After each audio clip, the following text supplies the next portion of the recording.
क्यों? लेकिन ये तो गलत है ना। मुसल्ला नमाज बिछाया हुआ है और मैं 24 घंटे बाद राउंड द क्लॉक 365। क्या मेरे परिवार को खाना मिल जाएगा उससे? तो धर्म में हम क्या देखते हैं? नॉलेज का भंडार। धर्म में हम क्या देखते हैं? इक्वालिटी। धर्म में हम क्या देखते हैं? रिस्पेक्ट। धर्म में हम क्या देखते हैं? संस्कृति, सम्मान, सभ्यता, अपनाइयत, माफ करने का तरीका। जब हम मजहब की तरफ आते हैं, नारे तकबीर, अल्लाहू अकबर, गुस्ताख रसूल की एक ही सजा, सर तन से जुदा, और उसके बाद कहते हैं कि हम लोग वीक हैं, जबकि इनकी नीयत इतनी जल्दी फिसल जाती है। तो कुरान को बैन करके हमें उनको अध्यात्म और सनातन की तरफ लेकर आना चाहिए।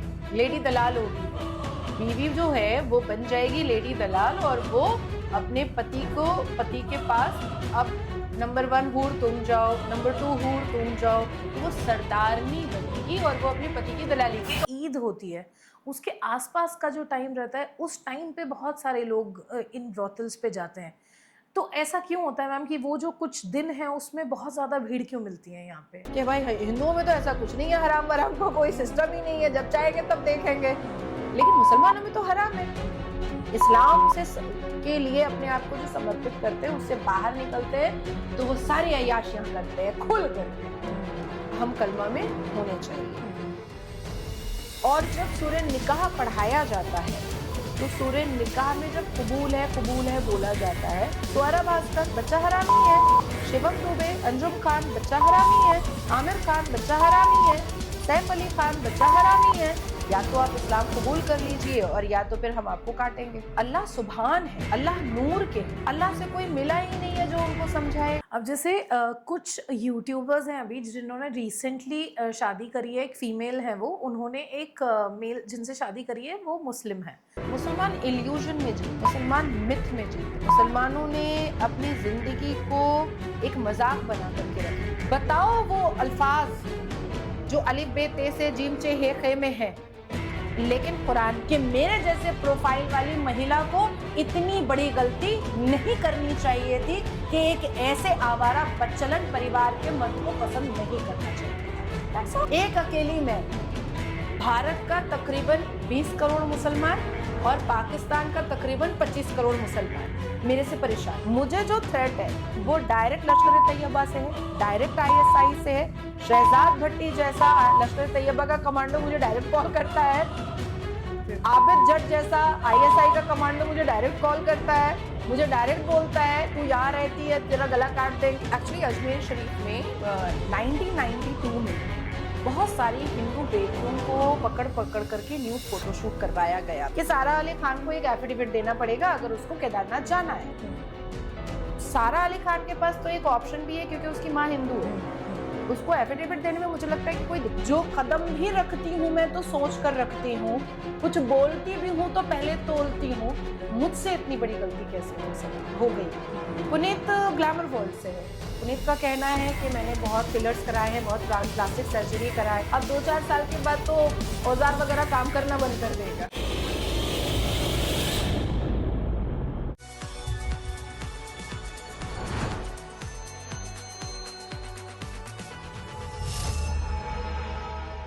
दी अय्यर शो के एक और एपिसोड में आपका बहुत बहुत स्वागत है। आज का एपिसोड बहुत ज़्यादा अमेजिंग होने वाला है आपके लिए, क्योंकि ये सिर्फ नॉलेज फैक्ट्स नहीं बल्कि वो सारे पेट्रियार्कल फेलियर्स, लूपहोल्स के हम बारे में बात करेंगे जो जानते हैं हम सब है, लेकिन बहुत सारे लोगों के पास ना वो हिम्मत नहीं होती कि आवाज़ उठा सकें। लेकिन हम चाहेंगे कि इस देश में जैसे नाजिया इलाही खान मैम है, जो ना केवल एक एडवोकेट हैं, BJP लीडर हैं, सोशल वर्कर हैं, लेकिन जो साहस है उनके पास, हिम्मत है, अगर ऐसी हिम्मत हर लड़की के पास आ जाए तो आई थिंक कोई भी महिला का शोषण कभी होगा ही नहीं।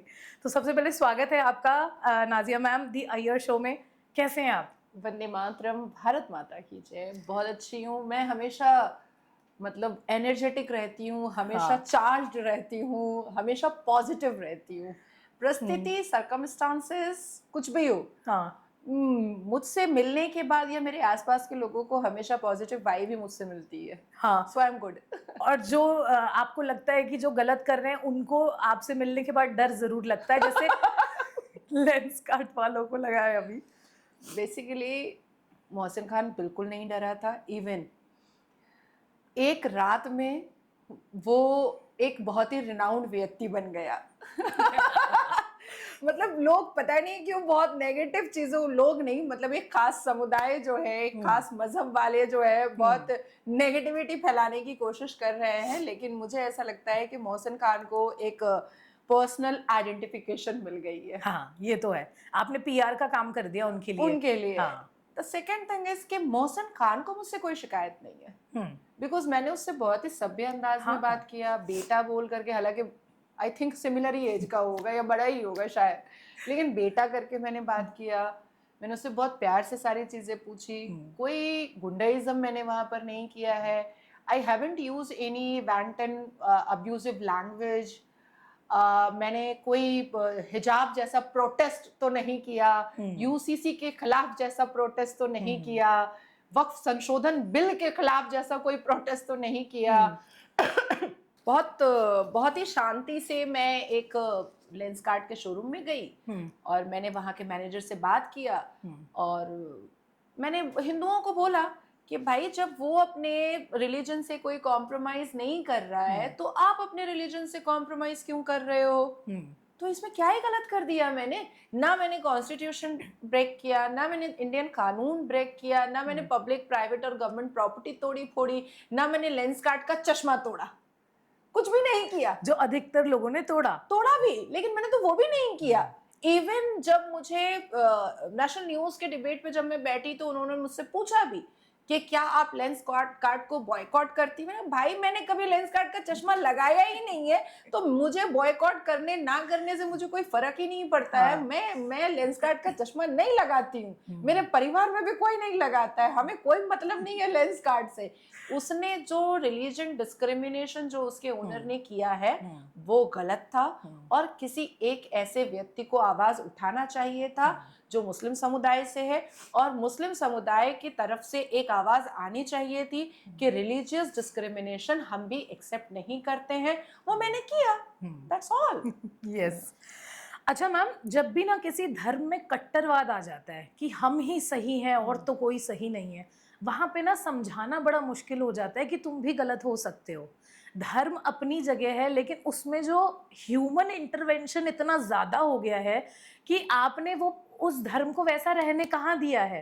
तो चीजें हम खुद ही ऐड करते हैं जिसमें एक वर्ग को फायदा पहुंचता है, एक वर्ग को नुकसान पहुंचता है। और सैडली मोस्टली धर्म में जब हम मुस्लिम धर्म देखते हैं तो उसमें महिलाओं के लिए हमेशा उनको पीछे ही खींचा जाता है, विच इज़ वेरी डिसहार्टनिंग। जैसे बहुत सारी ऐसी कुरीतियां हैं इस्लाम में जो हम देखते हैं, जिसमें फॉर एग्जाम्पल हलाला की हम बात करें तो अब जो मुस्लिम लेडीज हैं वो क्यों नहीं बोल रही हैं कि हलाला गलत है? अब आवाजें उठने लगी हैं, लेकिन जब हम देखते हैं इस तरफ से हमें लगता है यार ये तो गलत है, तो उनकी खुद कम्युनिटी वालों को नहीं समझ में आ रहा कि ये गलत है। आपके दो सवाल हुए हैं, इट्स नॉट वन क्वेश्चन। सबसे पहली बात कि हमें ये समझना जरूरी है कि धर्म और प्रैक्टिकल लाइफ में क्या अंतर है। अब धर्म में वो धर्म आ जाए, मजहब आ जाए या क्रिश्चियनिटी आ जाए, कुछ भी आ जाए, धर्म और प्रैक्टिकल लाइफ में अंतर क्या होता है? धर्म होता है अध्यात्म के लिए, मजहब होता है इबादत के लिए, जिससे हमारी रोजमर्रा की जिंदगी पूरी नहीं होती है। सपोज कि मैं 24 घंटे इबादत कर रही हूँ, रिसाइटेशन कर रही हूँ, मैंने मुसल्ला जानमाज बिछाया हुआ है और मैं 24 घंटे इबादत कर रही हूँ, राउंड द क्लॉक 365 दिन। क्या मेरे परिवार को खाना मिल जाएगा उससे? क्या बिजली के बिल भरा जाएंगे उससे? क्या मेंटेनेंस हम दे देंगे उससे? उसी तरीके से आप रोज मंदिर जा रहे हो और राउंड द क्लॉक और 365 डेज आप मंदिर में बैठे हुए हो, तो क्या आपका परिवार चल जाएगा? नहीं चलेगा। तो प्रैक्टिकल लाइफ, धर्म, मजहब या ये सारी चीजें बहुत डिफरेंट होती हैं। धर्म अध्यात्म के लिए, मजहब इबादत के लिए। अब उससे बाहर आते हैं जिसके लिए हमें शिक्षित होना जरूरी होता है, एडुकेटेड होना जरूरी होता है, सिविलाइज्ड होना बहुत जरूरी होता है, हमारी अपब्रिंगिंग अच्छी होनी बहुत जरूरी होती है। हमें खुद को नए वर्जन की जरूरत होती है, हमें खुद को ग्रूम करने की जरूरत होती है। ये सारी चीजों का जब मिक्सचर होता है तब हम एक अच्छे इंसान कहलाते हैं। धर्म और मजहब के आधार पर या धर्म और मजहब के जस्टिफिकेशन पर जब हम कोई डायबॉलिक क्रिमिनल एक्टिविटीज करते हैं तो हमारे धर्म को भी गालियां पड़ती हैं, हमारे मजहब को भी प्रश्न चिन्ह उठाया जाता है, साथ साथ में हमारे एजुकेशन और हमारी अपब्रिंगिंग पर भी प्रश्न चिन्ह उठाया जाता है। इस चीज को पहले समझना पड़ेगा।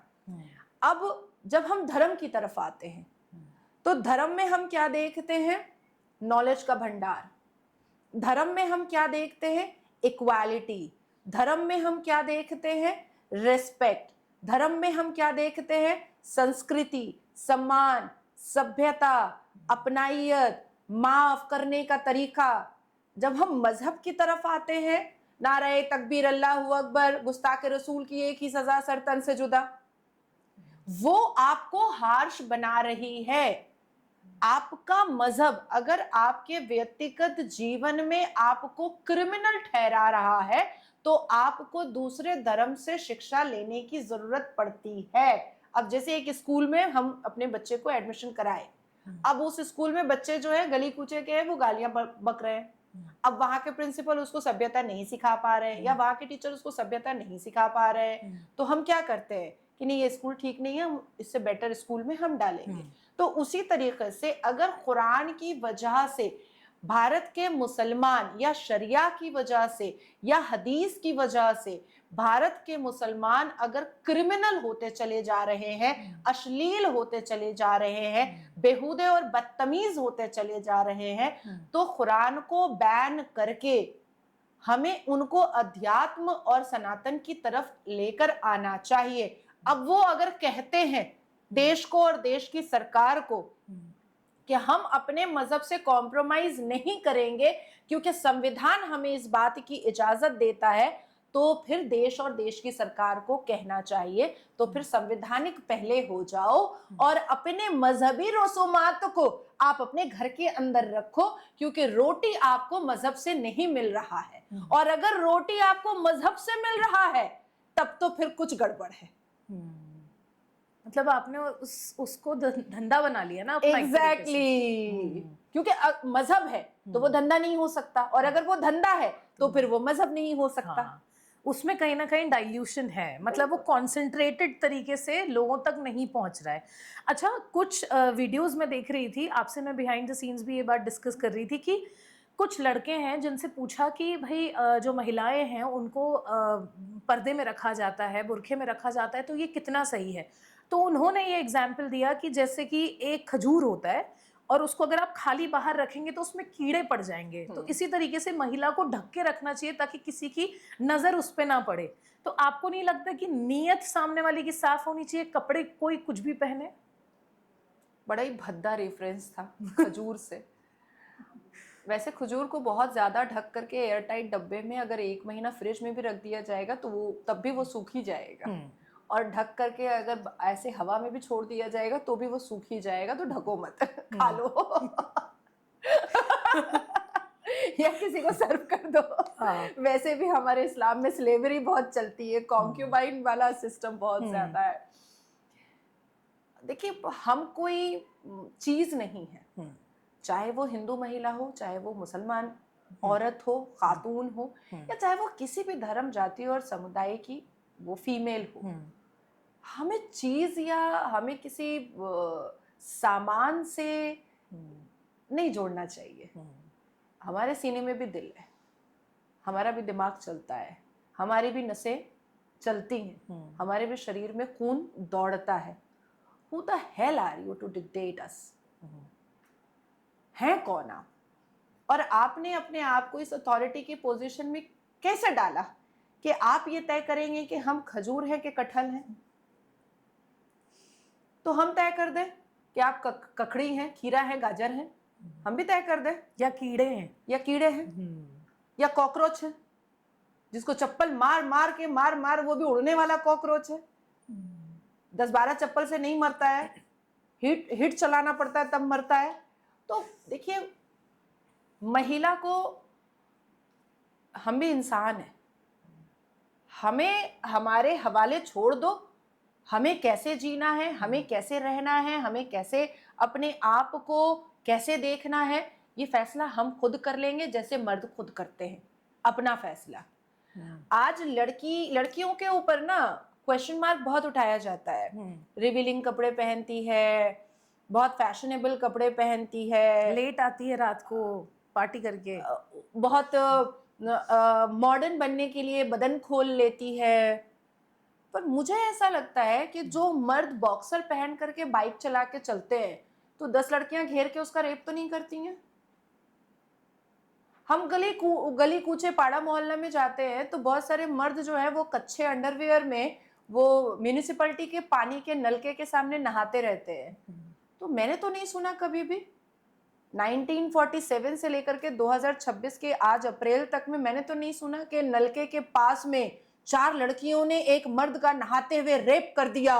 ब्रेकिंग न्यूज, मैंने तो नहीं सुना।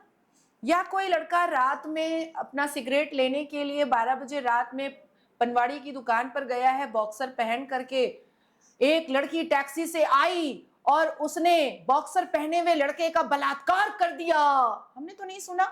तो जब हमें कोई मतलब नहीं है आपकी थाई से, हमें कोई मतलब नहीं है आपके ऐस से, हमें कोई मतलब नहीं है आपके रंगरूप से, आपको क्यों मतलब है हमारे क्लेवेज से? जो मर्द मोटे होते हैं उनका भी फीमेल की तरह ही बूब्स होता है, सिमिलर ही होता है। तो कोई मोटी लड़की आकर के उसका रेप तो नहीं कर देती है कि मैंने तो तेरा भी बूब्स देखा, मैं भी सेड्यूस्ड हो गई। आप कैसे सेड्यूस हो जाते हैं? चलो एक सेकंड के लिए मान लिया कि लड़कियों को, मैं भी इस चीज को मानती हूँ कि लड़कियों को नशा नहीं करना चाहिए और 2 बजे 3 बजे तक पब में नाचना कोई सभ्यता तो नहीं है। लेकिन जो मर्द 6 महीने की बच्ची का रेप करते हैं वो क्या सेड्यूस्ड करती है? जो मर्द 5 साल की बच्ची का रेप करते हैं वो क्या सेड्यूस्ड करती है? जो मर्द 70 साल की ज़ईफ महिला का रेप करते हैं वो क्या सेड्यूस्ड करती है? तो हमारे ऊपर एलिगेशन लगाने से बेटर ये है कि आप अपनी खामियों को और आप अपनी बदतमीजियों को पहले पॉइंट आउट करें कि आप इतने जल्दी गीले कैसे हो जाते हैं। टू बी वेरी फ्रैंक, हम तो नहीं होते। और उसके बाद कहते हैं कि हम लोग वीक हैं, जबकि इनकी नीयत इतनी जल्दी फिसल जाती है। जैसे आपने जो अभी एग्जाम्पल्स दिए, इससे बहुत अच्छे से समझ में आता है कि भाई सारे रूल्स महिलाओं के ऊपर ही हैं। जैसे अगर ये भी कहा गया कि जन्नत में जब आप जाओगे तो आपको 72 हूर मिलेगी, किसको मिलेगी? आदमी को। औरत को वही पति मिलेगा। तो हमारे लिए कोई ग्रीड नहीं है, हमारे लिए तो कोई लालच दो। नहीं, मैंने तो मेरा तो एक स्टेटमेंट जो है वो इंटरनेशनल प्लेटफॉर्म पे बहुत वायरल हुआ था कि प्लीज़ मुझे ब्रैड पिट दे दो, because I am just crazy about Brad Pitt. और आज से नहीं, मतलब बचपन से मुझे याद है कि मैं क्लास 11 में थी तो मेरी फ्रेंड्स मुझे कहती थी ब्रैड पिट तुम्हारे अब्बा के उम्र का है, तो मैं कहती थी प्यार में उम्र नहीं देखा जाता। बीवी को वही पति नहीं मिलेगा। बीवी अपने पति के, अपने शौहर खाविंद के 72 वर्जिन हूरों की सरदारनी हो जाएगी। जैसे कोठे चकले में एक हेड ऑफ दी प्रोस्टिट्यूट्स होती है ना, वो बेचती है तुम इसके सांप के साथ जाओ, तुम इस सांप के साथ जाओ, तुम इस हम फिल्मों में देखते हैं ना। हाँ। वो ऐसे झूले में झूलते रहती है, पान खाते रहती है। तो बीवी का वो होगा लेडी दलाल। हाँ, लीड करेगी वो। ओके। लेडी दलाल होगी वो। बीवी जो है वो बन जाएगी लेडी दलाल और वो अपने पति के पास अब नंबर 1 हूर तुम जाओ, नंबर 2 हूर तुम जाओ, तो वो सरदारनी बनेगी और वो अपने पति की दलाली करेगी। अब ये मैंने कुरान या हदीस में नहीं पढ़ा है कि वो दलालगिरी में बीवी को कुछ पैसे वैसे या दरहम वरहम अल्लाह पाक देंगे कि नहीं देंगे, उसका आइडिया मुझे नहीं है क्योंकि वो लिखा हुआ नहीं है। लेकिन मुझे ऐसा लगता है कि देना चाहिए, कुछ सोने का मुद्रा वुद्रा तो मिलना चाहिए, क्योंकि दलाली वाला काम करने में कुछ तो मिलता ही होगा। मतलब अगर धरती पे महिला है, एक मुस्लिम महिला है जिसके साथ हलाला हो रहा है, जिसके साथ ट्रिपल तलाक हो रहा है, वो तो चलो अभी निकल गई चीज़ है, लेकिन बहुत सारी औरतों के साथ हुआ है, तो वो धरती पे ये सहे और फिर जन्नत में जाने के बाद भी उनको क्या डेजिग्नेशन मिल रहा है, वहां पे भी उनको नहीं छोड़ा। नहीं रोशनी, आप ऐसा क्यों सोच रही हैं कि नाजिया को इंस्टेंट ट्रिपल तलाक से बुरा लगा, उसने सुप्रीम कोर्ट से बंद करवाया, तो सारी मुसलमान लड़कियों को बुरा लगता है क्या? तो कैसे नहीं बुरा लगेगा मैम, ये कैसी बात है? कोई वैल्यू नहीं है आपकी, कोई रेस्पेक्ट नहीं है अगर फैमिली में? आप सपोज 22 करोड़ से अधिकतर जो है वो हमारे मुस्लिम कम्युनिटी की पॉपुलेशन हमारे भारत में है, ठीक है? उसमें हम 9 करोड़ सिर्फ हटा देते हैं, जस्ट एक एग्जांपल, एक आंकड़ा निकाल रहे हैं, 9 करोड़ महिलाएं हैं, ठीक है। क्या 9 करोड़ महिलाएं रोड पर हैं कि पॉलीगेमी और हलाला बंद करो? नहीं नहीं है ना। नहीं। मान लेते हैं कि 1 करोड़ जो है इन कुप्रथाओं के खिलाफ है, बेचारी बोल नहीं पा रही है। लेकिन जब 9 करोड़ एक साथ समर्थन में रोड पर आएंगी तो सरकार को भी सोचना पड़ेगा कि भाई बंद करो। तो उसमें से उस 9 करोड़ एग्जाम्पल वाले महिलाओं में से अधिकतर ऐसी महिलाएं हैं जिनको ये अश्लीलता पसंद है। क्या बात कर रहे हो मैम? जिनको फोरसम पसंद है, और ये इस्लाम की औचित्य पर और इस्लाम के जस्टिफिकेशन पर ये मॉडर्न नहीं दिखती, हिजाब में रहती हैं, ये बहुत वोकल नहीं दिखती, खामोश रहती हैं, ये बहुत स्मार्ट नहीं दिखती, ये घर के अंदर रहती हैं। लेकिन हम जैसी मॉडर्न और वोकल और शिक्षित महिलाओं से ज्यादा जिस्म के डिजायर्स और अय्याशियों का मजा वो लेती हैं। एक सेकेंड मैम, ये मेरे लिए डिफिकल्ट हो रहा है समझने के लिए। हाँ, डिफिकल्ट हो तो हो। अभी कोई मर्द आकर के, सपोज आपका कैमरामैन आपको आकर के आपको इनडिसेंट तरीके से टच करे, मैं लगा दूंगी चांटा, लगा दूंगी, उसके बाद फिर आप चुप हो जाइएगा? मैं बोलूंगी क्या तरीका है, चिल्लाएंगी? हाँ, मैं आवाज बाहर उठाऊंगी। तक, हाँ, क्योंकि बहुत लोग भरे हुए हैं हाँ, बाहर में, हाँ, पूरी पार्किंग है बाहर में, तो आवाज बाहर तक जाएगी, बाहर से 4 लोग आएंगे, बात फैलेगी। फैली बात कभी हलाला वाली क्यों? लेकिन ये तो गलत है ना, इसके लिए तो किसी को बोलने की सर। अब आपको डिफिकल्ट हुआ समझने में? हाँ। अब शायद नहीं हुआ होगा समझने में। अब मुझे कोई गाली देता है, मैं तुरंत रिएक्शन देती हूँ, ऐ ये मदरसा छाप पना अपना अपने पास रखना, गाली देने की जरूरत नहीं है, जवाब दो। तुम्हारा जवाब सही होगा, मैं एक्सेप्ट करूंगी कि मैं गलत हूँ, मैं माफी मांगने को तैयार हूँ कैमरा के सामने। इतनी बड़ी पर्सनालिटी होने के बावजूद भी मैं कह रही हूँ कि मैं माफी मांगूंगी। अगर तुमने मेरा जवाब दे करके मुझे गलत साबित किया तो बात 1 से 2, 2 से 4, 4 से लाख से करोड़ तक फैलती है। 9 करोड़ एग्जाम्पल वाली मुसलमान महिलाएं अगर रोज चिल्लाती कि मेरे साथ गलत हो रहा है, तो क्या वो बात 1947 से लेकर के 2026 तक में फैली नहीं होती? तो ये हमें देख करके ऐसा फील होता है लोगों को जिंदगी की सारी अय्याशियां तो हम ही कर रहे हैं, पर बेसिकली हमारे लिए लाइफ की अय्याशी तो बहुत दूर की बात है, गली में खड़े होकर के पानी पूरी खाना भी मुश्किल है। आज नाजिया इलाही खान किसी के हाथ में हाथ डाल करके घूमे या किसी के साथ बाइक पे घूमे या किसी के साथ मॉल जाए, वो असंभव है कि छुप जाए। लेकिन ये हिजाबन घर के अंदर अपने ससुर के साथ हलाला करती है, अपने शौहर के साथ फोरसम करती रहती है बेड पर, पॉलीगेमी के नाम पर, किसी को पता नहीं चलता है। लेकिन अय्याशियां जिसके बारे में हम सोच भी नहीं सकते वो कर रही हैं आराम से। तो ऐसा नहीं है कि मुसलमान लड़कियां बहुत सताई हुई हैं, बहुत अत्याचारित हैं, बेचारियों को बचा लो, बेचारियों को सुरक्षित कर लो। नहीं बाबा, बहुत पसंद है उन लोगों को। अब निदा खान टीसीएस वाली, भाई उसको पसंद था, उसको जिहादन बनना पसंद था। अब एक शाहीन नाम की लाल किला में डॉक्टर ओआरएस नहीं देकर आरडीएक्स दे दी, उसको पसंद था ये सब करना। अब आप समाज में क्या फैलाया गया है, मुस्लिम बेटियां ना बड़ी अत्याचारित होती हैं घर में ना, उनके साथ बहुत गलत होता है। अरे गलत होता है, 1 बार बर्दाश्त होगा, 2 बार बर्दाश्त होगा, 10 बार बर्दाश्त होगा, हमेशा थोड़ी बर्दाश्त होता रहेगा। 80 इयर्स और 79 इयर्स थोड़ी बर्दाश्त होता रहेगा। कभी तो बोलोगी, कभी तो चीखोगी, कभी तो चिल्लाओगी। अब हम लोग न्यूज में कई बार देखते हैं कि एक बच्ची आई है, वो कह रही है मेरे अब्बू जो है मुझे गलत तरीके से छूते हैं, तो वो नहीं बर्दाश्त करने का सिला होता है कि वो बात बाहर आ जाती है। तो ऐसे ही 9 करोड़ आवाज बाहर आनी चाहिए ना।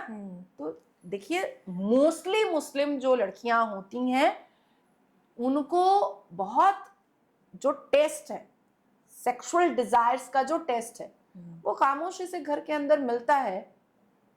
उनके जिस्म की जरूरियात जब बिना मॉडर्न बने, बिना खर्च किए, बिना बिना शिक्षित हुए, बिना स्कूल कॉलेज यूनिवर्सिटी गए, जब उनको सब कुछ घर में ही मिल जाता है तो फिर जरूरत क्या है बाहर निकलने ऐसा भी तो की? हो सकता है मैम कि उनको ब्रेन वॉश किया हो कि ये तो लिखा हुआ है, ये खिलाफ। मैं आपको ब्रेन वॉश करती हूँ 4 घंटा कि मेरा ड्राइवर बहुत हैंडसम है, मैम मैं तो नहीं होंगी क्योंकि तो वो कैसे हो जा मैं रही तो है? शुरू से ही सनातन नहीं, फॉलो कर रही हूँ ना। नहीं, हो सकता है वो नहीं फॉलो कर रहे हैं, वो उनको नहीं पता। फीमेल कोई भी हो उसका सेक्स सेंस बहुत एक्टिव होता ये है। तो है। मैं लाख लाख लोगों की भीड़ में सभा करती हूँ, मुझे उस लाख की भीड़ में समझ में आ जाता है कि कौन मुझे एविल आई से देख रहा है, कौन मुझे काटने के लिए छुरी में धार लगा रहा है, कौन मुझे धक्का मारने की कोशिश कर रहा है, कौन कौन क्या करने की कोशिश कर रहा है। वो मुझे मंच से स्पीच देते वक्त ही समझ में आ जाता हक है, भी करते हो ना तो उसमें भी इंटेंशन पता चल वाइब जाता समझ में आ जाती है। तो मुझे लगता है कि फीमेल अगर 10 के बिस्तर पर जा रही है और वो कन्विंस होकर के जा रही है, ब्रेन वॉश होकर के जा रही है, ये तो मैं नहीं एक्सेप्ट कर सकती, ये मैं कभी भी एक्सेप्ट नहीं कर सकती हूँ। हाँ, जिन लड़कियों को किडनैप करके उनको बाजार में बेच दिया जाता है, उनसे प्रोस्टिट्यूशन करवाया जाता है, उनको गुमनाम कर दिया जाता है, उनके पास कुछ नहीं होता है। हमारी पुलिस इतनी सक्षम नहीं है, इतनी एक्टिव नहीं है। हर रोज हमारे देश से बेटियां जो हैं वो किडनैप होती हैं, उनको धंधे पे बैठा दिया जाता है, उनको बचाने वाला कोई नहीं होता है। तो वो तो कन्विंस होंगी कि भाई हमारे पास और कोई रास्ता ही नहीं है इसके अलावा। इसी से नाजिया जी एक और सवाल आ गया। अभी कुछ टाइम पहले मैंने एक और पॉडकास्ट किया था तो उनमें वो बता रहे थे कि जो ब्रॉथल्स होते हैं, जो उसके अंदर क्या चीज़ें होती हैं। जो रेस्क्यू टीम की एक मेंबर थी वो आई थी, तो वो बता रही थी कि जो ईद होती है उसके आसपास का जो टाइम रहता है उस टाइम पे बहुत सारे लोग इन ब्रॉथल्स पे जाते हैं।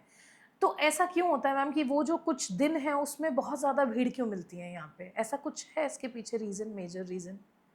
नहीं, ईद वाले दिन तो रमज़ान, क्योंकि 1 महीना ये लोग मार काट इस्लाम के हिसाब से करते हैं, क्योंकि रमज़ान बहुत ही मुबारक महीना है काफिरों को मारने के लिए, मुर्तदों को मारने के लिए, जो इस्लाम को क्रिटिसाइज करते हैं उसको मारने के लिए, जो इस्लाम को रिफॉर्म करने की कोशिश करते हैं उसको मारने के लिए।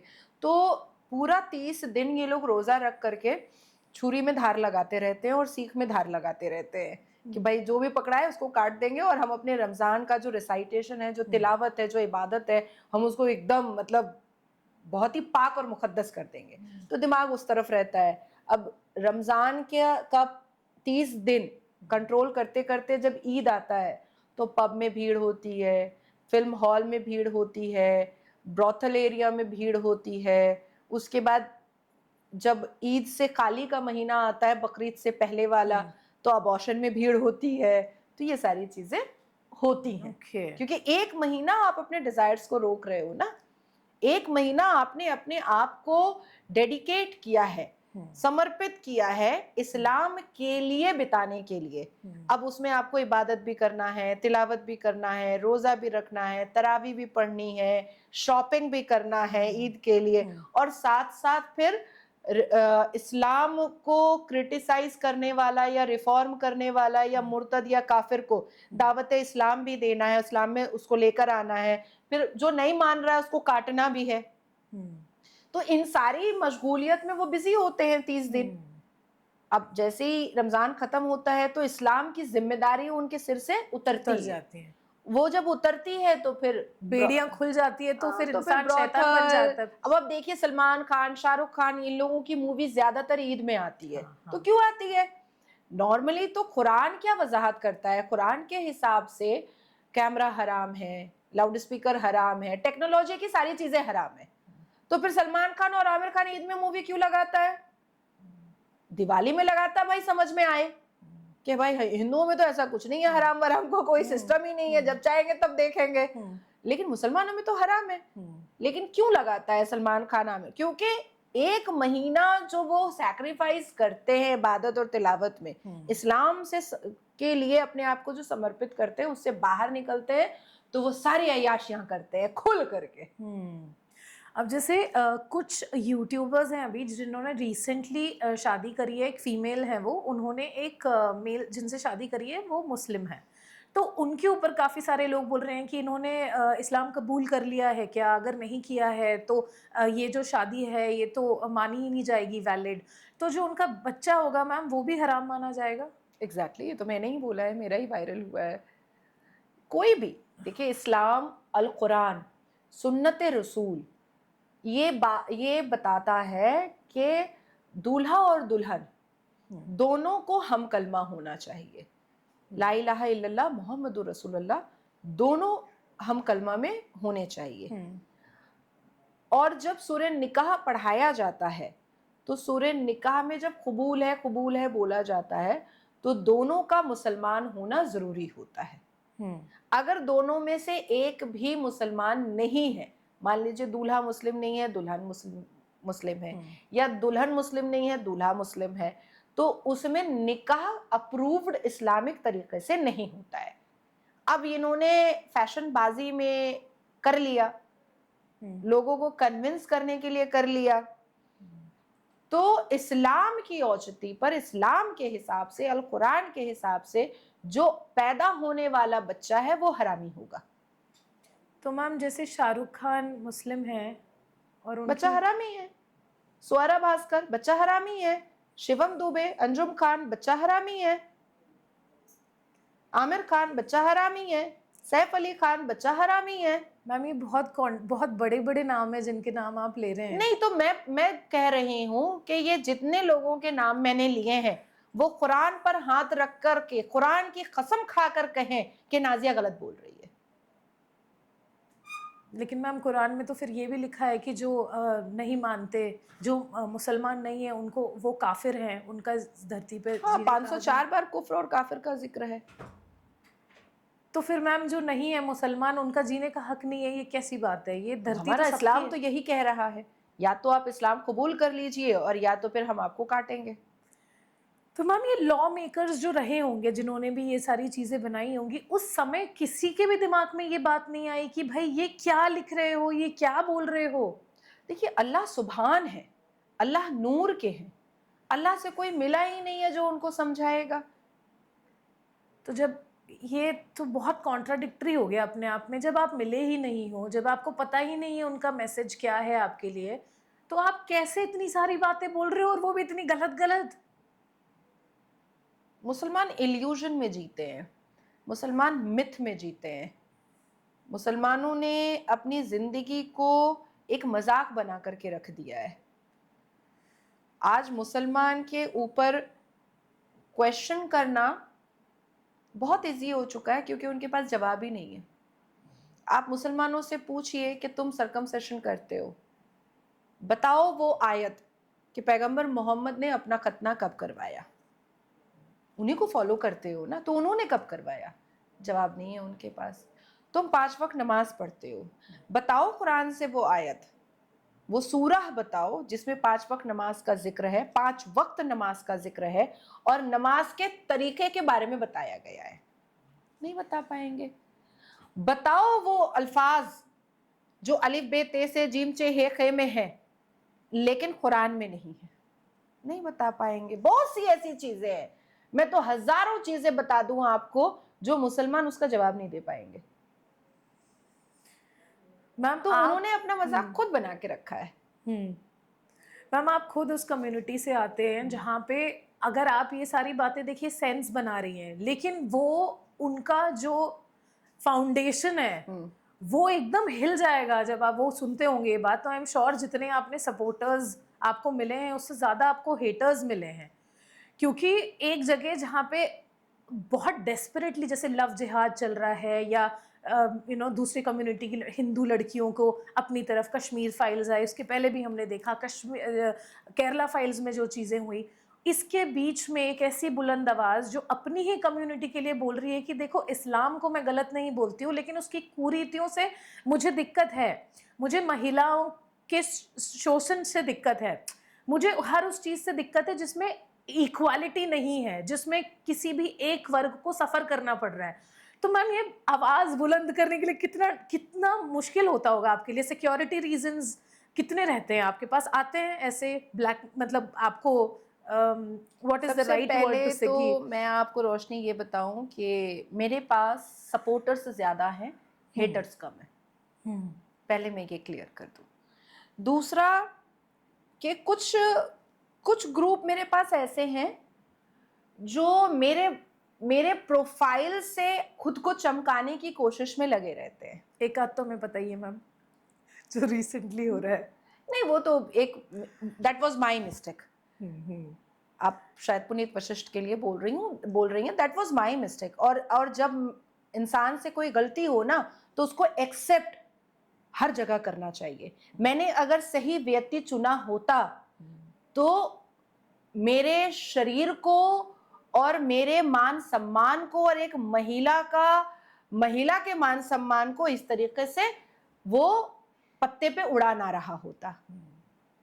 एक मर्द अगर अच्छी कोख से पैदा होता है, एक मर्द अगर सभ्यता वाली कोख से पैदा होता है, एक मर्द अगर संस्कार वाली कोख से पैदा होता है, एक मर्द की नजर में उसके माँ के शरीर का महत्वपूर्ण इज्जत होता है, तो वो जिंदगी में किसी भी महिला को वो शर्मनाक बातें महिला के खिलाफ कर ही नहीं सकता है, कभी नहीं कर सकता है।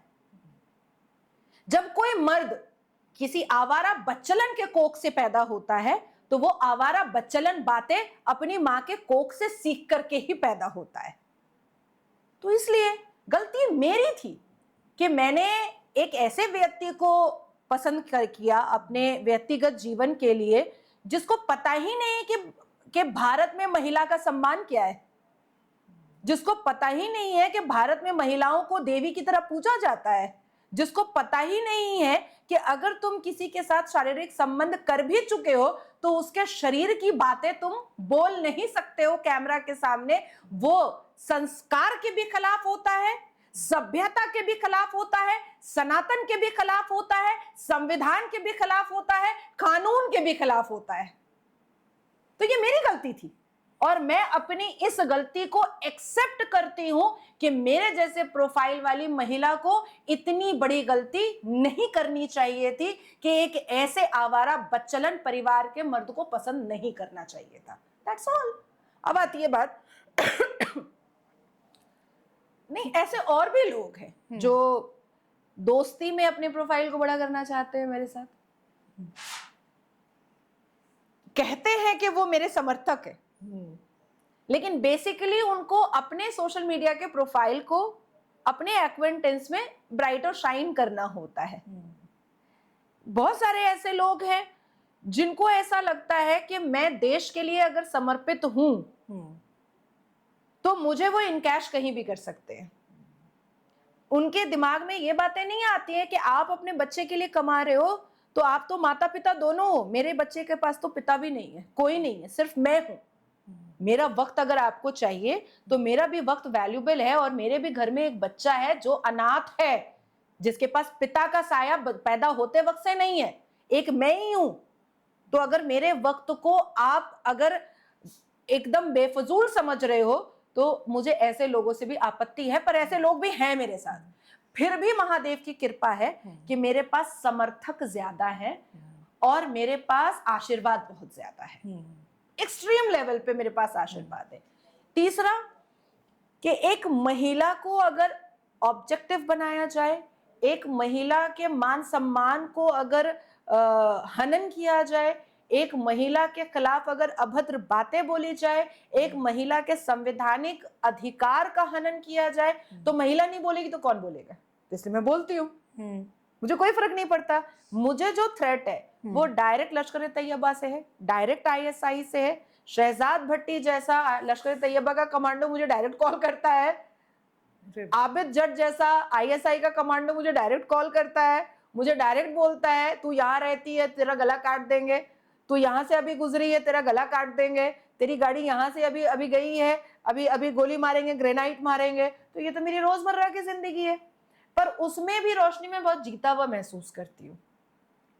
मैं जीता हुआ इसलिए महसूस करती हूँ कि मैं जो सवाल उठा रही हूँ इस्लाम और कुरान से, उसका जवाब इस ब्रह्मांड के मुसलमान के पास नहीं है, इसलिए ये लोग मुझे मारना चाहते हैं। पर सोचिए आपकी आवाज कहां तक गूंजी है कि सबके ही पैर हिल गए। एक अकेली मैं मेरा वेट है 57 kg। Let me complete. मेरा वेट है 57 kg, ठीक है। मेरी हाइट है 5'7". एक अकेली मैं भारत का तकरीबन 20 करोड़ मुसलमान और पाकिस्तान का तकरीबन 25 करोड़ मुसलमान मेरे से परेशान है, और मैं क्या मात्र 57 kg की एक अकेली महिला, जिसके पास ना कोई अस्त्र है, ना कोई गन है, ना कोई बंदूक है अपनी सुरक्षा के लिए, कुछ नहीं है। कहीं भी टो टो टो टो करके अकेले चली जाती हूँ मैं।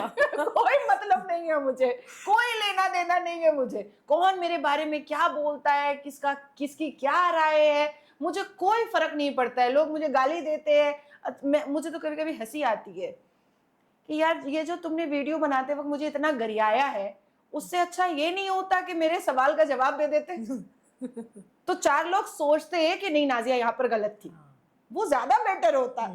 तो मैं हंसती हूँ और मैं अपने आप में जीता हुआ महसूस करती हूँ कि मैंने जो सवाल उठाए हैं वो इतने ऑथेंटिक और अप्रोप्रिएट हैं कि सामने मुसलमान कठमुल्लों के पास, मदरसा छापों के पास जवाब नहीं है, जिसकी वजह से मुझे मारने चले आते हैं और मुझे गालियां देते हैं। अब आप सोचो, मेरी पिक्चर को मॉर्फ करके ये लोग गंदी बना देते हैं, कभी न्यूड वाला बना देते हैं, कभी मेरे लिप्स को बहुत मोटा कर देते हैं, कभी सुअर से मिला देते हैं, कभी कुछ कर देते हैं, कभी कुछ कर देते हैं। तो ये बेवकूफ़ी है ना, क्योंकि सामने वाले को पता है कि उसकी औकात मेरे जूते के बराबर नहीं है। सामने वाले को पता है कि मेरे सामने आकर के, खड़े हो करके गाली देने की औकात तो उसके बाप की भी नहीं है और उसके मोहम्मद की भी नहीं है। उसका मोहम्मद दोबारा खबर से उतर करके आ जाए तो मुझे रिटर्न में जवाब देने की औकात नहीं होगी। मैं तो मोहम्मद खबर से आएगा तो मैं उससे पूछ लूंगी तुम्हारा खतना कब हुआ था, बताओ। हुआ था तो तुमने बताया क्यों नहीं, बताओ। अगर हुआ था तो कितने सेंचुरी में हुआ था, बताओ। और जब कटा था तो तुमने लिखवाया क्यों नहीं कुरान में, बताओ। तो आप सोचो कि जिनकी औकात मेरे जूते के बराबर नहीं है तो वो क्या करेंगे, वो मेरी पिक्चर मॉर्फ करेंगे, वो मुझे गाली दे करके वीडियो बनाएंगे। अभी कल की बात मैं आपको बता रही हूँ, इवन आई हैव प्रूफ। एक मुसलमान लड़का यासीन नाम का था, गाजियाबाद का था, वो वीडियो बनाया, मस्त मुझे गंदी गंदी गालियां दे रहा है। कल उसको पुलिस ने उठा लिया गाजियाबाद लॉकअप में, सर माफ कर दीजिए, सर माफ कर दीजिए, सर माफ कर दीजिए। फिर मैं यही कहती हूँ, still I am stuck with my earlier statement कि भैया गंदी गालियां दे करके अपने कठमुल्ला होने का सबूत देने के बजाय मेरा जवाब दे दो। कहो कि कुरान की इस आयत में, इस सूरा में, इस वर्ष में बताया गया है कि पैगंबर मोहम्मद सल्लल्लाहु अलैहि वसल्लम का खतना इस दिन इस तारीख को हुआ था, जो कुरान में लिखा हुआ है। बात खत्म, मैं माफी मांग लूंगी भाई कि इसलिए सब कटवा रहे हैं अपनी। यार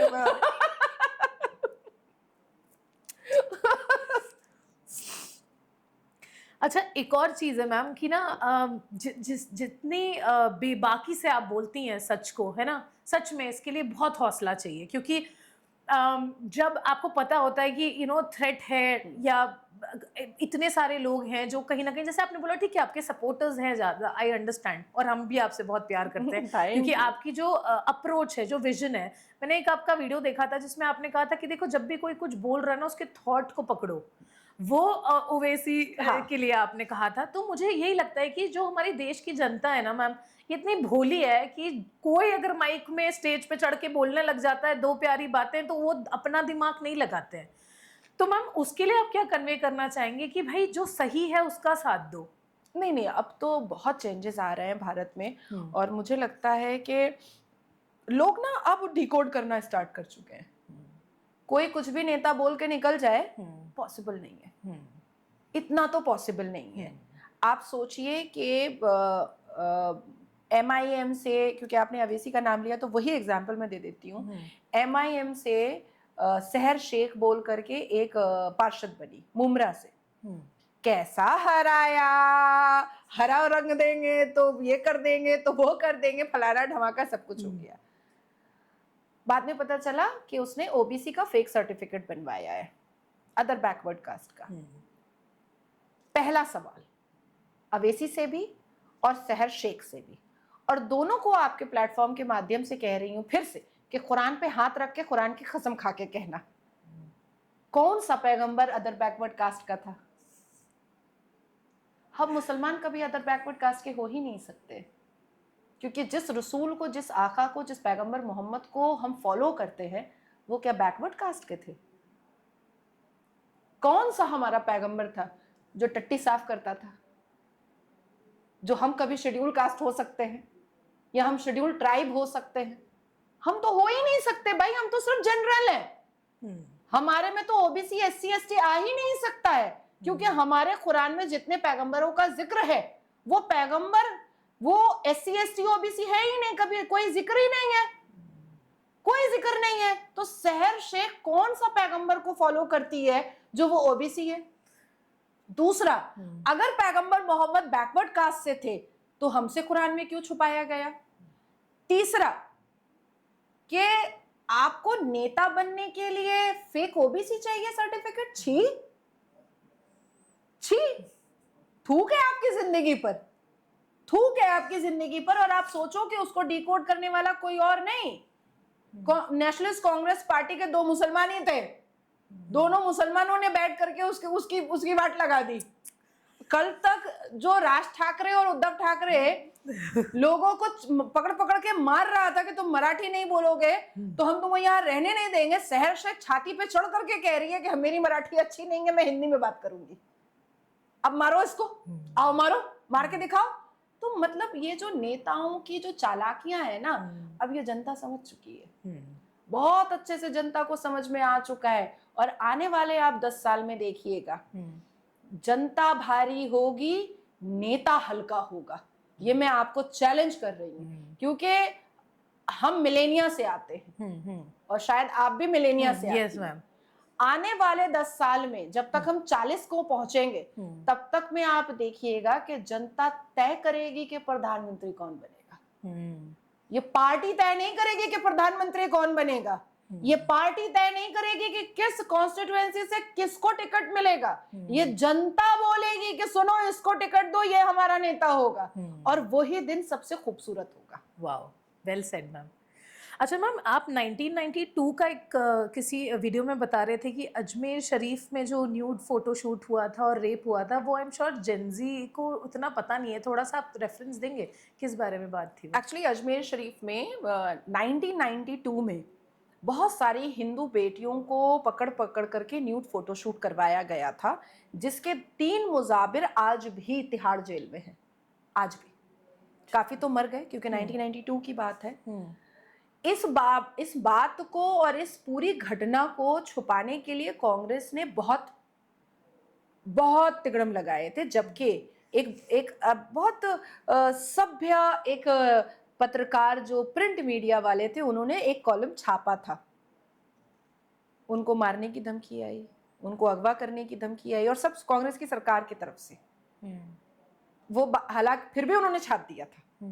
उसके बाद फिर उस मामले को दबा दिया गया, लेकिन फिर वो वहां पर न्यूड फोटोशूट, मास रेप, मास दुष्कर्म इतना ज्यादा हो गया कि फिर ये बात का भांडा फूट गया था। और तब फिर पता चला कि किस तरीके से अजमेर में मुजाबिर सुरमा लगा करके, हरा कुर्ता पहन करके, टोपी पहन करके वो हिंदू बेटियों को के साथ दुष्कर्म करते थे, न्यूड फोटो शूट करते थे और उनको धमकाते थे कि अगर तुमने किसी को बताया तो हम ये पूरा वायरल कर देंगे और हम तुमको मार डालेंगे। और ये कोई मतलब हवाबाजी की घटना नहीं है। उसके जो मुजाबिर हैं, जो मज़ार के मुजाबिर है, जो इस्लामिक मजहब के रसूमात पर चलते हैं, वो आज भी तिहाड़ जेल में हैं। रिसेंटली मैम अभी अमरनाथ, बद्रीनाथ, गंगोत्री में ऐसे बोला गया है कि जो सनातनी नहीं है वो भी जाते हैं, तो कभी कभी वहाँ पे लड़ाई हो जाती है, अनवांटेड चीज़ें हो जाती है। तो वहाँ पे एक पंचगव्य करके एक धातु वो बना रहे हैं, जिसमें गाय का घी होगा, दही होगा, दूध होगा, गोबर होगा और यूरिन होगा। तो ये शुरू की 3 चीज़ें तो हम समझते हैं, लेकिन ठीक है, सनातन में कंडे जो होते हैं, गोबर होता है, गौमूत्र जो होता है, उसका भी अपना उसका महत्व है। लेकिन एक सवाल ये भी आता है कि इसमें ये कहा गया है कि वो जो पंचगव्य है उसको आपको ग्रहण करना पड़ेगा, उसके बाद ही आप एंटर हो सकते हो। अब इसमें 2 चीज़ें आती हैं। पहली बात कि बहुत सारे लोग लैक्टोज टॉलरेंट भी हो सकते हैं, है ना। और दूसरी बात ये भी है कि मेरी श्रद्धा अगर मुझे अपने भगवान के लिए प्रकट करनी है तो मुझे एक टेस्ट देना पड़ेगा क्या? अगर मैं सनातनी हूँ, मैं तो भी ये सवाल आपसे पूछती हूँ, एक ओपिनियन जानना चाहती हूँ मैम कि आप इसको किस तरह से देखते हैं? सबसे पहली बात, जो लोग हेल्थ कॉन्शियस हैं या जो लैक्टोज इंटॉलरेंट है, लैक्टोज एंड हाँ, टॉलरेंस है, मैं उनके लिए ये कहना चाहूंगी कि एक बार पी लेने से कुछ जाता तो नहीं है, कुछ मतलब बड़ा नुकसान तो नहीं हो सकता है। हल्का सा रिएक्शन हो सकता है। जैसे हम लोग डाइट पर रहते हैं तो हम लोग महीने में एक दिन चीट डे करते हैं ना, हाँ, तो क्या बहुत बड़ा रिएक्शन आ जाता है क्या? उससे 2 kg वजन बढ़ जाता है क्या? नहीं। और मैं तो बहुत ही फिटनेस फ्रीक हूँ। I am a single mother of I can 16 see year old boy. मेरे बेटे का अभी 15 अप्रैल को 15 साल कंप्लीट हो चुका, 16 साल का वो होने वाला है अब। मैं तो बहुत फिटनेस फ्रीक हूँ, लेकिन हम महीने में एक बार चीट डे करते हैं ना, और मस्त पालती वालती मार के एकदम सारा घी मक्खन सब खा लेते हैं। तीसरी बात है, हम अपनी जिंदगी में सक्सेस पाने के लिए, ब्राइट शाइन होने के लिए, अपनी मिशन को अकम्प्लिश करने के लिए बहुत सारे इम्तिहान देते हैं, लेकिन अध्यात्म और धर्म के लिए एक छोटा सा इम्तिहान नहीं दे सकते क्या? इम्तिहान तो शिव जी ने दिया था, कंठ में जहर रख करके। इम्तिहान तो माँ पार्वती ने दे दिया, इम्तिहान तो सीता मैया ने दे दिया, इम्तिहान तो भगवान राम ने दे दिया वनवास पे जा करके। क्या बात। बांसुरी बजाने वाले कृष्ण ने इम्तिहान दिया कि महाभारत करना पड़ा। सही बात। तो हम क्या है जो हम एक छोटा सा इम्तिहान नहीं दे सकते, जबकि हमें पता है कि अभी देश में कैसी परिस्थिति चल रही है गजबाए हिंद की। हमें पता है कि किस तरीके से कुछ असामाजिक तत्व और कुछ रेडिकल इस्लामिस्ट सनातन के पवित्रता पर आगमन करने के लिए और सनातन की पवित्रता को पर हनन पहुंचाने के लिए मुंह फाड़े बैठे हैं। इतना सब कुछ जानने के बावजूद भी अगर एक छोटा सा इम्तिहान हमें देना है तो वो इम्तिहान लग रहा है? मुझे तो इम्तिहान नहीं लग रहा है। मुझे तो लग रहा है कि ये भी एक रिचुअल है, एक धार्मिक चीज है, हमको इसको पालन करना है, हमको इसको पूरा करना है। जैसे अभी बीच में आया कि सारा अली खान को एक एफिडेविट देना पड़ेगा अगर उसको केदारनाथ जाना है। सारा अली खान के पास तो एक ऑप्शन भी है क्योंकि उसकी माँ हिंदू है, उसको एफिडेविट देने में मुझे लगता है कि कोई दिक्कत नहीं आनी चाहिए थी। मेरे तो अम्मा और अब्बा दोनों मुसलमान हैं, एक भी हिंदू नहीं है घर पे।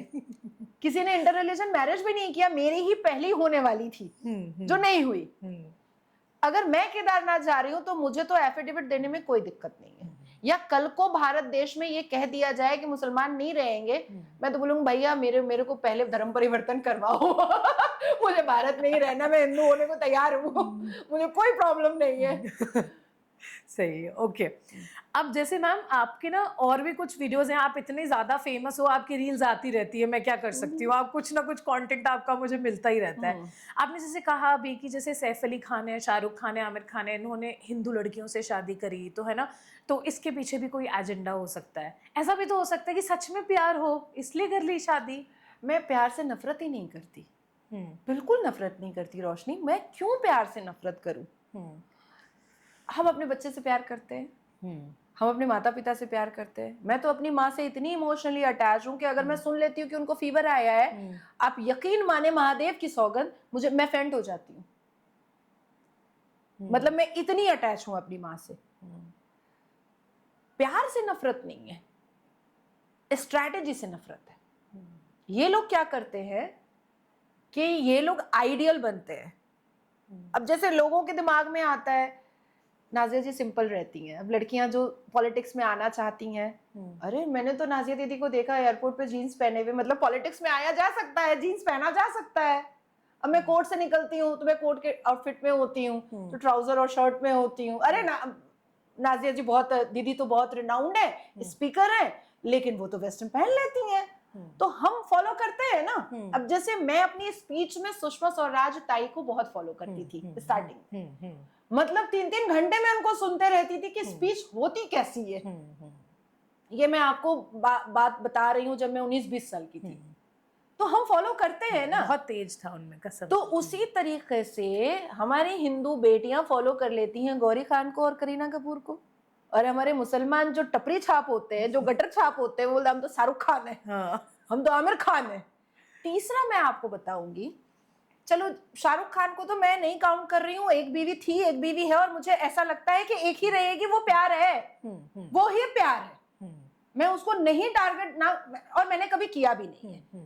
सैफ अली ने तो 2 कर लिया ना, तो चलो एक हिंदू थी, दूसरी मुसलमान से कर लेता। दूसरी बार भी हिंदू से ही प्यार हुआ, ऐसे नहीं हो तो सकता। ये स्ट्रेटेजी नहीं, कैसे हो सकता है भाई?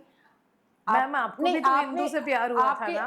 तो शादी तो मुसलमान से हुई थी ना, बच्चा तो मुसलमान का है ना। हाँ बट अगर मान के चलिए अगर ये चल जाता तब तो आगे का सोचा जा सकता था।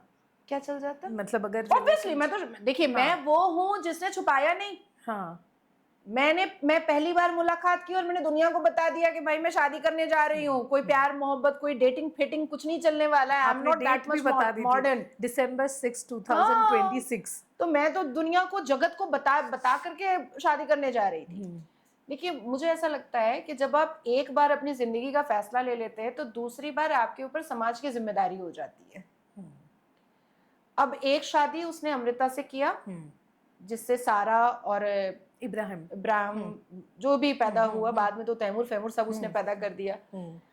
तो दूसरी शादी जब करने के लिए उसने इस्लामिक तरीके से सैफ अली खान ने सोचा, तो जब आप इस्लाम का सहारा लेकर के, इस्लाम की जस्टिफिकेशन पर जब आप दूसरी शादी कर रहे थे, तो किसी गरीब मुसलमान बेटी से कर लेते तो समाज भी आपसे खुश होता और आपके ऊपर ये स्ट्रैटेजी का मोहर भी नहीं लगता। फिर आपने हिंदू ही पकड़ा, अब आमिर खान लेकर आते हैं, पहली हिंदू, दूसरी हिंदू, तीसरी हिंदू। क्या बात है भाई, इतना तो इत्तेफाक नहीं हो सकता। इतने तो इत्तेफाक नहीं होते ना, एक आध इत्तेफाक हो सकता है, हर वक्त इत्तेफाक नहीं हो सकता है। भाई कितने शातिर दिमाग के लोगों के। मैम कभी ऐसे हुआ, क्योंकि देखिए ऑफ कोर्स आप इतने दबंग हो और अपनी बात खुल के रखते हो, कभी ऐसे लगा आपको, कभी ऐसा मौका, मतलब लाइफ में ऐसा सिचुएशन आया जब आपको बहुत वल्नरेबल फील हुआ? हम हर सबका एक लो मोमेंट आता है, हर इंसान को कभी ऐसा लगता है यार कि आज ना थोड़ा सा टूटा टूटा सा फील हो रहा है, थोड़ा लो फील हो रहा है। ऐसा कभी हुआ आपकी लाइफ में, आपको लगा यार कि आज का दिन is not a good day, या आप रोए हो बैठ के किसी चीज़ पे जो आपको सबसे ज़्यादा लगता है? हाँ, मैंने अपनी शादी के लिए जिस इंसान को पसंद किया, हालांकि मुझे मेरे एक्वेंटेंस में, मेरी सोशल गैदरिंग में, मेरे परिवार में सब ने मना किया था, सब ने मना किया था कि तुम जिसको पसंद कर रही हो उसको समाज ने बॉयकॉट करके रखा हुआ है, उसको उसके खुद के फील्ड ने बॉयकॉट करके रखा हुआ है। पर मेरी वजह से सब कोई खुश थे, सब कोई बिल्कुल अग्री थे। पर जिस हिसाब से महिला को असम्मानित करने का बीड़ा उन्होंने उठाया, जिस हिसाब से जो चीजें नहीं हुई उसमें भी मिर्च मसाला लगा करके बताया, जो सिनेरियो और सर्कमस्टांसेस नहीं हुए थे उसको भी मिर्च मसाला लगा करके बताया, तो मुझे बहुत बुरा लगा। और मुझे किसी के ऊपर बुरा नहीं लगा, मुझे अपने आप से बुरा लगा कि इतनी वेल एडुकेटेड हो करके, इतनी समझदार हो करके जो कदम भी रखती हूँ मैं तो सोच कर रखती हूँ, कुछ बोलती भी हूँ तो पहले तोलती हूँ, मुझसे इतनी बड़ी गलती कैसे हो गई। तो वो जो मेरे चरित्र का हनन और 6 दिन में 12 बार सेक्स, ये सारी चीजें कौन बोलता है? मुझे लगता है कि जो व्यक्ति प्रोस्टिट्यूट एरिया जाता होगा वो भी आने के बाद नहीं बोलता होगा कि मैं प्रोस्टिट्यूट एरिया गया था। रिक्शे ठेले वाले रात में जो चपटी चुल्लू पीते हैं वो भी सुबह रिक्शा चलाने से पहले नहीं बोलते होंगे कि रात में पिए थे। तो एक सभ्य समाज का पुरुष ऐसे शब्दों का प्रयोग, ये मुझे बहुत तकलीफ हुई थी, बहुत रोई भी थी मैं, बहुत तकलीफ में थी।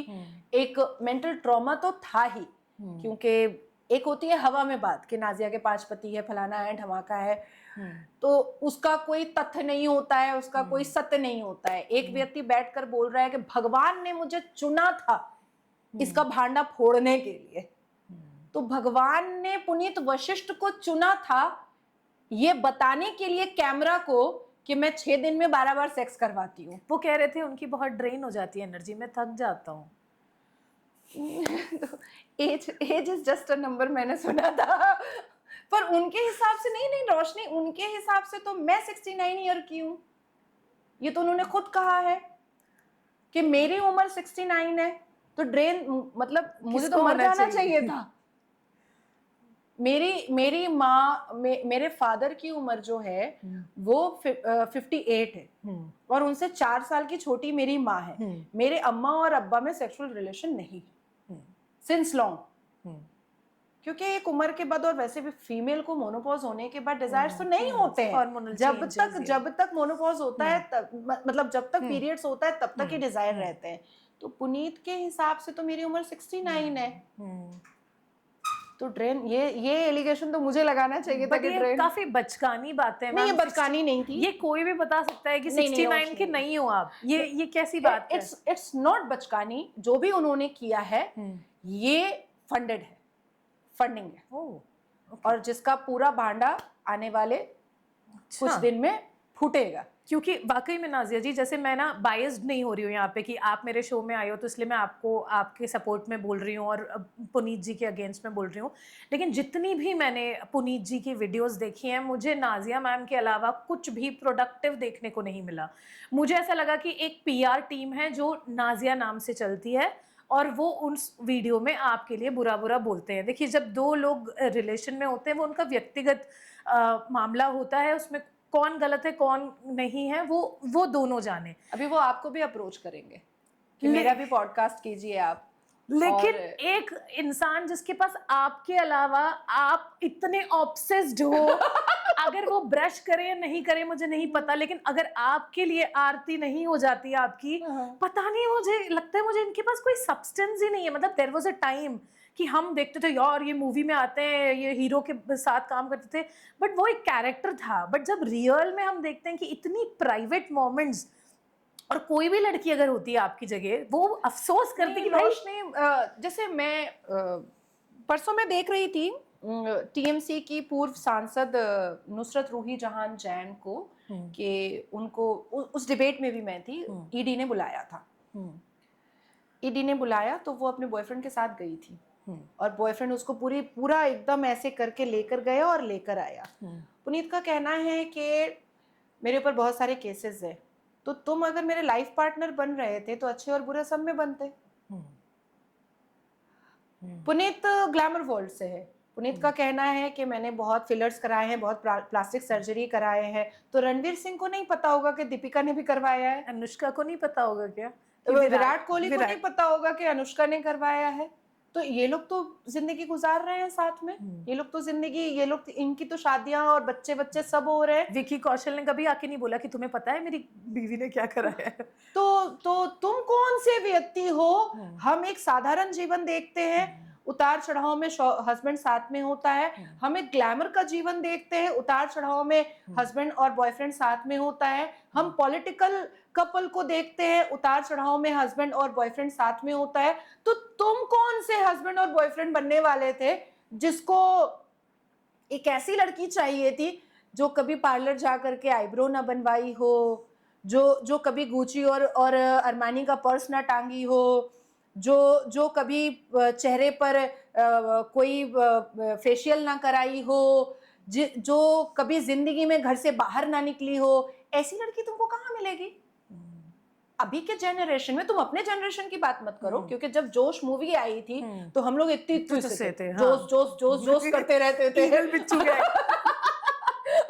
इत्तू से थे। हाँ, मतलब मुझे बहुत अच्छे से याद है कि चांदनी चौक के जामा मस्जिद के छत पर कभी कभी बारिश में उस गाने को सुन करके फिसल के गिरते भी थे। और मम्मी खूब डांटती थी। तो हम इतने से थे, आप उस वक्त हमारे मामू के उम्र के थे। अब वो 69 के हो गए। अब एज बता दी आपने उनकी। मुझे बहुत, इट्स वेरी ऑब्नॉक्शियस। ठीक है, आप 11 फेल हैं, लेकिन अपनी शिक्षा आप दुनिया को क्यों बता रहे हो? आपने मेरे बारे में जो अभद्र बातें कही हैं, और आपने एक पॉडकास्ट में बैठ करके, एक चवन्नी पॉडकास्ट में बैठ करके जो आपने कहा कि भगवान ने मुझे चुना है, हाथ पकड़ के आपका। हाँ, उसका भांडा फोड़ने का। तो ये कौन से भगवान है हाँ। जिसने ये तुमको चुन करके बोला कि नाजिया तुमसे 6 दिन में 12 बार सेक्स मांगती थी? ये बताओ। मुझे लगता है भगवान ने नहीं चुना था इनको अल्लाह ने चुना था। नहीं, मैंने एक और इंटरव्यू देखा था जब स्टार्टिंग में, जब आप और पुनीत साथ हाँ, में हाँ। बैठे थे और उन्होंने आपका हाथ पकड़ा था और तब Exactly. भी उन्होंने यही बोला था कि भोलेनाथ की कृपा है कि मुझे ये मिली। मैंने कहा भाई डिसाइड कर लो, मिली वो कृपा है कि छूट गई वो कृपा है। मतलब I think very is actually, मैं आपको बताऊं, जैसे मेरी लाइफ का एक रूल है, I don't need validation from others, I know who I am. कोई मुझे कहे कि नाजिया तुम अच्छी दिखती हो या तुम खराब दिखती हो, मुझे कोई फर्क नहीं पड़ता है। मैं आईने के सामने खड़ी होती हूँ, मुझे पता है कि मैं कैसी दिखती हूँ। कोई मुझे कहे कि नाजिया ना इतना मेकअप करती है, कोई कहता है कि भाई हम तो रोज देखते हैं कैमरा के सामने, रत्ती बराबर लिपस्टिक तक नहीं होता है उसके शक्ल पर। तो मुझे ना अच्छे की जरूरत है ना बुरे की जरूरत है, मुझे पता है कि मैं क्या हूँ। पुनीत अपने करियर के खत्म होने से फ्रस्ट्रेट हो चुके हैं, नार्सिसिस्ट पर्सनालिटी हो चुके हैं, जिसको किसी भी तरीके से एक सेंट्रल ऑफ अट्रैक्शन बनने की अटेंशन की जरूरत। और जितनी भी नार्सिसिस्ट पर्सनालिटी होती है, क्योंकि हम लोग बहुत लोगों की काउंसलिंग भी करते हैं, बहुत डिवोर्स के मामले में काउंसलिंग करते हैं, तो एक चीज हमें समझ में आता है कि कुछ फीमेल होती है नार्सिसिस्ट पर्सनालिटी कि मेरी तारीफ करते रहो या मुझे अटेंशन में रखो या मुझे बहुत वैल्यूबल समझो। कुछ मर्द होते हैं नार्सिसिस्ट पर्सनालिटी कि मेरे ऊपर अटेंशन दो, मेरे ऊपर मुझे बहुत वैल्यू में रखो, मेरी बारे में चर्चा होती रहे। लेकिन मेरे लिए रात को 2 बजे सिगरेट लेके आओ, कहीं से भी अवेलेबल कराओ। है कि आज मुझे लोग सुन रहे हैं रोशनी, हो सकता है मुझसे अच्छी कोई प्रवक्ता आ जाए, मुझे ना सुने तो कि मैं क्या पागल हो जाऊंगी? नहीं, हमें क्या करना चाहिए उस वक्त, फिर अपनी किसी दूसरी चीजों में भिड़ जाना चाहिए। अब जैसे मेरी 5-5 किताबें आधी अधूरी रखी हुई हैं, मैं कई बार सोचती हूँ कि मैं इंटरव्यू से साइड होकर के 1 महीना 2 महीना मैं उनको पूरा करूँ। तो आपको हमेशा अपने करियर के लिए एक ऑप्शन ले करके चलना चाहिए कि जब आप यहाँ पर फेल होते हो तो आप पागल ना बन जाओ, आप नशेड़ी गंजेड़ी ना बन जाओ, आप दूसरों को गरियाते मत फिरो कि लोग फिर आपको चप्पल और अंडा और टमाटर फेंकने लगे। आप अपने आप को किसी दूसरे काम में एंगेज कर लो। और पुनीत का क्या है, अब बुढ़ापा आ चुका उनका, 50 साल के हो चुके हैं, अब 2-4 साल के बाद तो औजार वगैरह काम करना बंद कर देगा। तो जब अब गाली वो दे या कुछ भी करे, मुझे तो कोई फर्क ही नहीं पड़ता। मेरे पास अभी भी 18 साल है बच्चा पैदा करने के लिए। On that positive note ma'am, बहुत मजा आया आपसे बात करके। मुझे लगता है भारत में अगर हमारे पास 15-20 नाजिया भी मिल जाए, बाप रे, मुश्किल है, मारेंगे तुमको। मैम क्या होता है कभी कभी ना, जैसे आप हो ना, जो अपनी बात कहने के लिए सोचते नहीं हो 2 बार कि मेरे को कौन सपोर्ट करेगा कौन नहीं, तो आज़ादी जो होती है ना वो बहुत बहुमूल्य है। आज़ादी मेरा अधिकार है, कहते हैं ना उसको, freedom is my birth right and I will have it. तो बस आपके साथ थोड़ी सी बात हुई तो वो वाला कैरेक्टरिस्टिक्स मेरे अंदर भी थोड़ा थोड़ा गुजरा है। नहीं, हम आजाद हैं, हम तो 1947 में ही आजाद हो गए। और सही मायने में आज मुझे लगा कि विचारधारा से भी हम आजाद हो गए, क्योंकि जैसे हम बात करते हैं, बिकॉज एक समझ होनी चाहिए समझने वाले के लिए भी कि आप जो सुन रहे हो आपको वो समझ में तो आए कि क्या कह रहे हैं। exactly. तो वो फ्रीक्वेंसी मैच होनी चाहिए। लेकिन सच में बहुत अच्छा लगा आपसे मिलके, आपसे बात कर। और सबसे यही मैं कहूँगी कि दर्शक जो भी हमारे, कि अपनी ज़िंदगी अपनी तरीके से जिए, लेकिन याद रखिए कि किसी और को उससे बस हर्ट ना हो, और जो कुछ दायरे हैं वो ना लांगे आप। I am really sure Nazia ma'am को सुन के आपको बहुत मज़ा आया होगा। और thank you so much ma'am the आईयर शो में आने के लिए। वंदे मातरम, नमः पार्वती पते, हर हर महादेव।